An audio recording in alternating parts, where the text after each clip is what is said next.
जनशक्ती संघटना लवकरच करकमचा आका बाहेर काढणार। जनशक्ती संघटनेचे संस्थापक अध्यक्ष अतुल खुपसे पाटील यांनी करकंब ग्रामपंचायतवरती कोट्यावधी रुपयांचा भ्रष्टाचार केल्याचा आरोप केला। यामध्ये करकंब पंढरपूर तालुक्यातील सर्वात मोठे ग्रामपंचायत असून या ग्रामपंचायतीला वर्षाला कोट्यावधी रुपयांचा निधी येतो, परंतु हा निधी सर्वसामान्य जनतेच्या विकास कामासाठी न वापरता जे गावावर नेतृत्व करतात त्यांच्या खिशात हा निधी गेल्याचा आरोप जनशक्ती संघटनेचे संस्थापक अतुल खुपसे यांनी केला। लवकरच करकंबमधील आकाचा आका बाहेर काढणार असं भाष्य केलं। करकंब भागातील अनेक शेतकऱ्यांनी माझ्याकडे आमच्या संघटनेकडे तक्रार केली।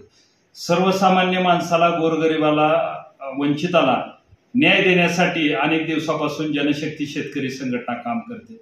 करकंब भागातील बऱ्याचशा शेतकऱ्यांचं असं म्हणणं आहे की या ठिकाणी मोठे मोठे पाझर तलाव झाले। एका बाजूनी विचार केला जातो की शासनाने धोरण कशासाठी आणलं की पाणी जिरवा आणि सर्वसामान्य शेतकऱ्याची आर्थिक उंची वाढली पाहिजे आणि पाणी विहिरीला पर्क्युलेशन झालं पाहिजे किंवा आसपासच्या बोरला पर्क्युलेशन झाले पाहिजे। पण कोट्यावधी रुपयाची कामं करकंब गावात आली। मृद जलसंधारण सारखे 5-5, 10-10 कोटीचे तलाव आले, पण तीच मुरुम काढला आणि तीच मुरुम भरण्याचं काम भ्रष्टाचारी ठेकेदारांनी केले।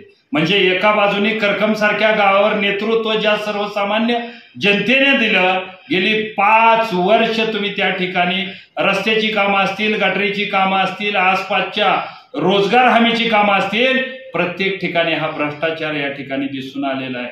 म्हणून 5-5 कोटीची तळी असतील, आसपासच्या भागातील वाड्या वस्त्यावर जाणारे रस्ते असतील, त्या ठिकाणी एस्टिमेट प्रमाणे न करता त्या ठिकाणी पैसे खाण्याचं काम केलेलं आहे।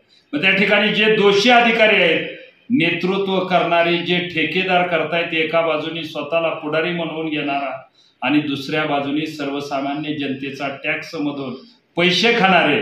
मग आम्ही करकंबला अनेक चांगल्या गोष्टीतून पाहिलं, पण गेल्या 8 दिवसात अशाही एका गोष्टीतून आम्हाला नाव आलं की ज्या ठिकाणी चोर दरोडेखोर करणे हे ठराविक समाजाचं काम आम्ही ऐकलेलं होतं, पण करकंब सारख्या गावात नेतृत्व करणाऱ्या माणसाचं काम जर कारखान्यासारख्या पैशावर दरोडा, म्हणजे एका बाजूने कारखानदारांनी दरोडा घातला म्हणून ऐकलं आम्ही, वजन काटा मारला म्हणून ऐकलं, पण एका बाजूने करकंब सारख्या भागात गावात नेतृत्व करणाऱ्याच्या घरातला प्रचंड लाजिरवाणी गोष्ट आहे।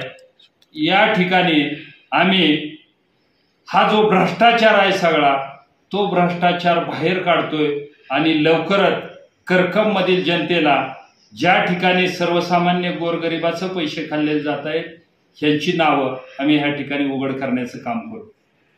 आणि ह्याच्यामध्ये शौचालय घरकुल असेल, म्हणजे एका बाजूने तुम्हाला लाज वाटली पाहिजे, संडास सारख्यात मी पैसे खातो, एका बाजूने जनतेची मतं मागता शौचालय असेल, घरकुल असेल, घरकुल घेणारा सर्वसामान्य गरीब ज्याला 4 पत्र्याची खोली नाही, अशा माणसाला घरकुलाला जागा देण्यासाठी 50-50 हजार, 10-10 हजार घेतलं जातं।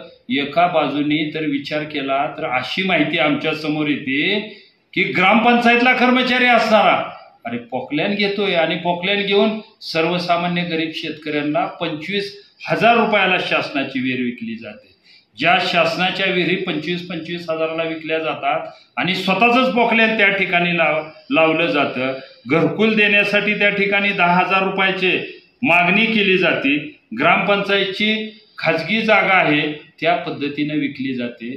म्हणजे सांगण्याजोगे अनेक मुद्दे आहेत जे ए पासून झेड पर्यंत जे ग्रामपंचायतीत भ्रष्टाचार झालेला आहे, तो भ्रष्टाचार आम्ही काही दिवसातच पुराव्यानिशी तुमच्यासमोर सादर करणार आहोत। आणि या ठिकाणी ह्याच्या पाठीमागं कोण जो आका आहे, तो आकाचा आका, आणि त्या आकाचं नाव आम्ही पुढच्या तुम्हाला सांगतो पत्रकार परिषदेत जाहीर केल्याशिवाय